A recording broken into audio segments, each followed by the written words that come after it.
Bonjour. Merci d'être avec nous. Avec vous, on va parler de forme et de ligne. Et ça, c'est un sujet qui nous intéresse, évidemment. Mais pas seulement nous, les femmes, vous aussi, et les hommes. Oui, qui nous concerne tous. Vous avez écrit ce livre, Et si on arrêtait de se mentir, alimentation, sport, santé. D'abord, un petit coup d'œil à votre parcours. Évidemment, cycliste professionnel, c'est comme ça que le grand public vous a découvert, 94 à 97. Auteur de plusieurs livres, hein, donc Secret des fonces, Renaissance et celui-là, Arrêtez de mentir. Auteur d'une méthode de coaching et puis chanteur aussi. Ça, c'est intéressant. C'est un parcours très éclectique, comme on les aime dans le Grand 8. Ce bouquin, il est fait pour quoi et pour qui? Est-ce qu'il est fait pour les femmes rondes comme nous qui veulent perdre quelques kilos? Au contraire, c'est pour une vie saine et une bonne hygiène de vie. Ronde. Alors, c'est pas destiné spécifiquement aux femmes Alors, qui ont ronde envie comme moi, de perdre attendez, du je vais poids. rectifier. Ronde comme moi, qui a besoin de perdre 3 kilos. Allez-y, Arwan. C'est vrai qu'on a toujours 3-4 kilos à perdre, quoi Non, qu'il en arrive. fait, je me suis aperçu de par mon expérience, d'abord de coach dans un premier temps, puis après j'ai monté une société où je fais du coaching alimentaire et sportif, et qu'il y a toujours les mêmes problématiques qui reviennent. Et quand on essaye d'évangéliser et d'expliquer aux gens les choses, si on ne passe pas par une problématique, ils ne comprennent pas. Parce que pour qu'ils soient capables de consentir, de modifier un certain nombre d'éléments dans leur modus vivendi, il faut qu'ils comprennent.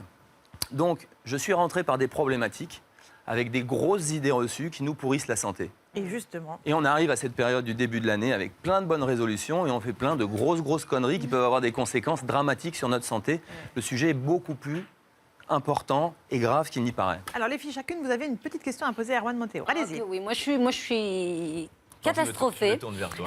J'ai lu le livre, j'ai regardé, mais je fais n'importe quoi parce que moi je mange entre les repas, je mange n'importe quoi. Mais il faut manger je mange à entre les repas. n'importe quelle heure.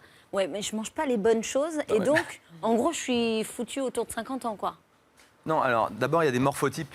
Vous savez, il y a des gens qui ont un morphotype qui s'appelle le morphotype ectomorphe, c'est-à-dire qui ont des épaules qui sont à peu près comme leurs hanches, qui mangent ce qu'ils veulent et qui ne grossissent jamais. Donc Ceux-là, ceux-là, on les déteste, d'une hein. manière, mais oui, mais d'une manière générale, c'est ceux-là qui mangent le moins bien, Et oui, puisqu'ils peuvent se le ils peuvent permettre. manger n'importe quoi. Et si vous voulez, il y a une accumulation au fil des années qui va avoir des conséquences néfastes sur la santé. Donc, elle va grossir d'un seul coup? Non, ça te- Non, si je devais vous faire une image pour les ectomorphes, c'est qu'ils se mettent un sac sur le dos, ils le remplissent, et puis un jour ils finissent par ployer sous le poids du sac, quoi. Très bien. Oui, bah, ça veut On lui dire quoi, dit que tous je les vais jours, elle ne nous grossir, croit pas. Non, c'est des problèmes organiques, vous savez. Il faut quand même se souvenir d'un truc fondamental avant de commencer la discussion, c'est que notre alimentation, elle a plus changé en 70 ans qu'en 5 millions d'années. Vous trouvez normal de mettre de l'essence dans une belle bagnole de compétition, vous allez lui mettre du sans-plomb, vous allez lui mettre la bonne huile, mais par contre, quand on explique aux gens qu'il faut mettre le bon carburant pour assurer nos fonctions vitales, ils ne le comprennent pas. 80% de notre alimentation est d'origine industrielle. C'est comme si on mettait du gasoil dans une bagnole à essence. Depuis 70 ans, c'est la courbe inflationniste des maladies inflammatoires. Le diabète, l'obésité, le cancer, les maladies auto-immunes. D'où ça vient? De l'alimentation. Et vous parlez du carburant, justement. Il y a une idée reçue qui dit que les produits laitiers, c'est formidable. Vous dites non. Non, bah alors déjà, il y a des études. C'est pas moi qui le dis, j'ai rien inventé. Oui, non, mais 75% de la population mondiale est intolérante au lait de vache. Il y a eu un rapport épidémiologique qui est fabuleux, qui est sorti en 2006. C'est le professeur Campbell qui a fait ça aux États-Unis. C'est un rapport épidémiologique sur 30 ans, sur 300 000 personnes, entre la Chine et les États-Unis. Et il prouve quoi? Et il se trouve que partout aux États-Unis, il y a épidémie d'obésité, de cancer, de maladies inflammatoires, et pas du tout en Chine. En revanche, et d'ostéoporose. En revanche, dès que les Chinois se mettent à manger à la mode occidentale, ils contractent toutes ces maladies. Oui, faut mais arrêter de boire du lait. la nuance, c'est peut-être que ce dont vous parlez est tout à fait juste, mais ça concerne des gens qui consomment avec excès. Par exemple, les produits laitiers. C'est le professeur prendre- Joyeux qui parlait de lactolisme. Voilà, prendre C'est-à-dire que les un petit peu de gouvernements beurre nous sur sa disent, tartine le les matin, produits ça n'a jamais laitiers, tué nos personne. amis- les produits laitiers, nos amis pour la vie, au moins 3 produits laitiers par jour, c'est faux. D'abord, il y a une première chose qu'il faut savoir. Le calcium d'origine du produit laitier, le taux d'absorption de ce calcium, il est de 35%. Donc, Le calcium encore moins, il y a rien d'origine du tout, hein. végétale, il est de 70%. Bien sûr. Donc vous trouverez plus de calcium dans les produits végétaux. Mais Ensuite, manger du l'ostéoporose fromage, par exemple, vient avec, directement de là. avec modération. Mais moi, je ne vous dis pas de ne ça pas vous manger sauve, ça, je oui, vous dis ça d'avoir, vous malade. d'être raisonnable, on peut manger de tout. On est mais d'accord. Alors avec- pour les bébés, de manière Et les pensée et bébés, rationalisée. les bébés, demande Chantal, Erwan. les bébés, le lait. Mais écoutez, c'est très simple, je vais vous dire un truc. L'homme, c'est le seul à continuer à boire du lait après avoir été sevré.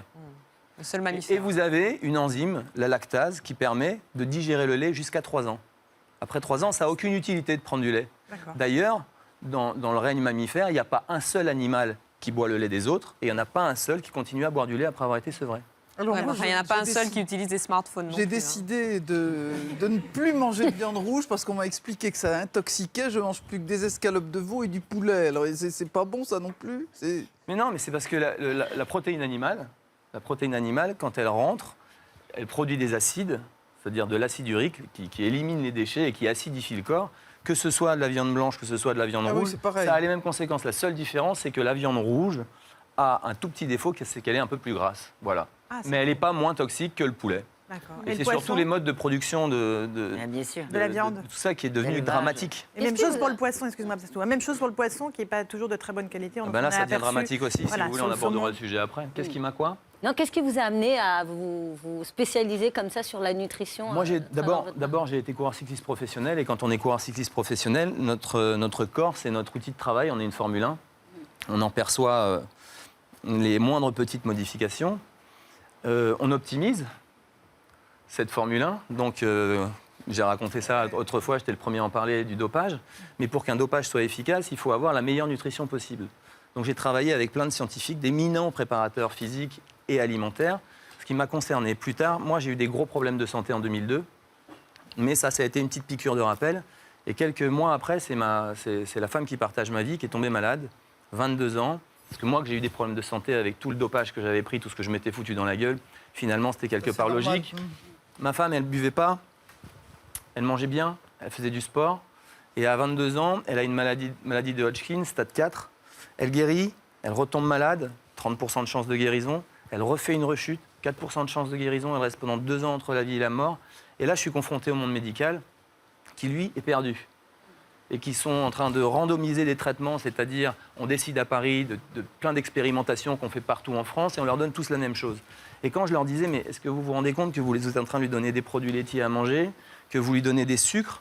Aujourd'hui, on sait que le cancer se nourrit principalement de sucre. D'ailleurs, la première imagerie pour localiser le cancer dans le corps, les sources de glucose, ça s'appelle un PET scan.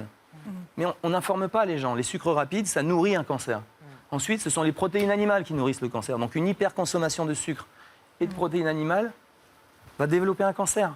Donc moi, j'ai été concerné ça parce que j'ai vu ma femme entre la vie et la mort.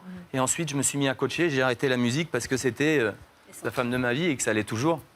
Et Chantal, ça vous intéresse, toute cette démarche Beaucoup, de beaucoup, oui, forme parce que j'essaye aussi de manger mieux. J'ai fait une cure de jeûne, justement. C'est super. Je sais pas. C'est un peu dur, c'est un peu violent quand même. Oui, on fait pas du jeûne pour maigrir déjà. Non. On fait un jeûne ou on fait une monodiète pour Se se rééquilibrer. débarrasser des toxiques accumulés dans le corps. Ouais. Voilà, en tout cas, je vais vous offrir ce livre, Tony Ah, merci Chantal, parce beaucoup. qu'il est vraiment intéressant. Erwan Manteour, et si on arrêtait de se mentir,